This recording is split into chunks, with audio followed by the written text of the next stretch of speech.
Indianapolis Colts on the road at the Houston Texans. Houston Texans, the worst team in the National Football League, find themselves as 9.5 to 10-point home underdogs to the Colts.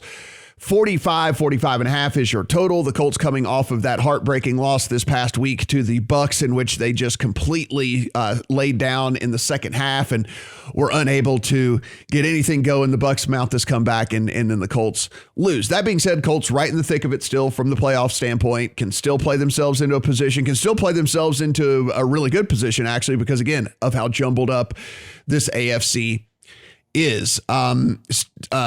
Brad, I'm going to start with you here on this one. I want to get your thought here on this Colts team. We talked a little bit about this last week, and it is, yes, when Jonathan Taylor's rolling, then this team looks really good because you can hide Carson Wentz and you don't really have to rely on Carson Wentz. Well, this past week, the Bucs ended up getting to where they were able to bottle up Jonathan Taylor a little bit. They did have to rely on Carson Wentz, and Carson Wentz played putrid, and they couldn't get anything going in the second half, and they ended up losing the game.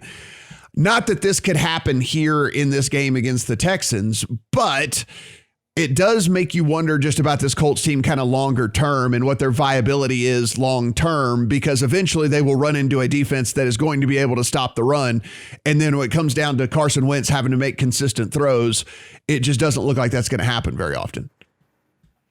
Yeah, I guess they're another team with a ceiling because of that. Mm-hmm. You know, that's probably as good as they can play. But if you put the game in Carson Wentz's hands, we spoke about it, he's probably going to turn it over a couple of times. Like, that's just what's going to happen. Now, the Houston Texans are not going to stop the run. They're not going to take the ball out of Jonathan Taylor's hands. And yeah, I quite like the Colts to just roll. I did lay a little bit of -9 here. Mm-hmm. Interesting note that the Colts have had a double-digit lead in 9 consecutive games now. Right, they've been playing as well as anyone since Wentz's foot got healthier, since they integrated him into the system a bit better. And then, on the other side of the ball, Mr. Tyrod Taylor, since week 9 return, he's 34th out of 34 qualifying quarterbacks, 2.6 adjusted yards per attempt. So he's got a bit of a reputation still in the market because of what he did early in the season. But since he's been back, he's been terrible. And I think some of that is probably his offensive line. They lost Laramie Tunsil. They're now playing the right tackle at left tackle and a bunch of jokers at the other 4 spots. So you would expect the Colts to eat, and I would expect them to move the ball quite nicely as well. So yeah, it just seems quite a cheap price. I mean, these two they played a 38-3 game earlier in the season. Like, they're not really in the same stratosphere as football teams. Yep. And you can find a 9. There's still a 9 available at PointsBet. Stephen, here's the thing, and this is the reason why I do kind of like the Colts side here, is because one thing we know about Frank Reich, we've seen it in that win streak that they had going on.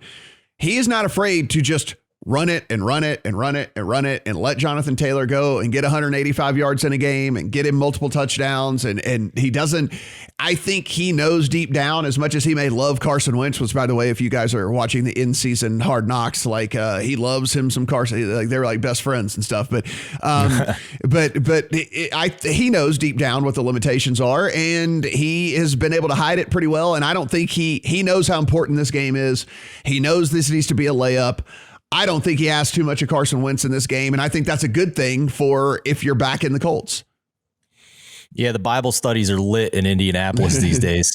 But this Colts team, I think, was the poster child for when it is good to bet a look-ahead line. Like last week on the pod, we talked about how if you're debating betting the Colts in that game with only a field goal spread, just take that unit and put it on the Colts at -7 on the look-ahead, because that look-ahead line was giving the Texans credit for beating the Titans in a game where they just had a bunch of turnovers and the Texans offense was still putrid. So, I mean, we see it now. You're going to get a ton of closing line value on that spread.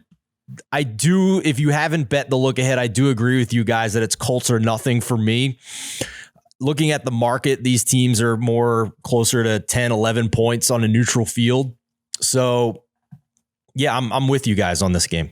There's the prop numbers aren't out yet. Unless it's egregious on Jonathan Taylor, I would just play the over here. Like, he's going to get 120 rushing yards in this game. I mean, he's going to get 120 plus in this game. Yeah, that's the thing. I trust Frank Reich. I think Frank Reich is sharp. Yeah. I think he knows what to do each and every game to give his chance the best to give his team the best chance to win. Nobody runs on that Tampa defensive line. So even though he has Jonathan Taylor, he stopped trying because he knew he couldn't win that way. And Carson Wentz was the only chance he had through the air.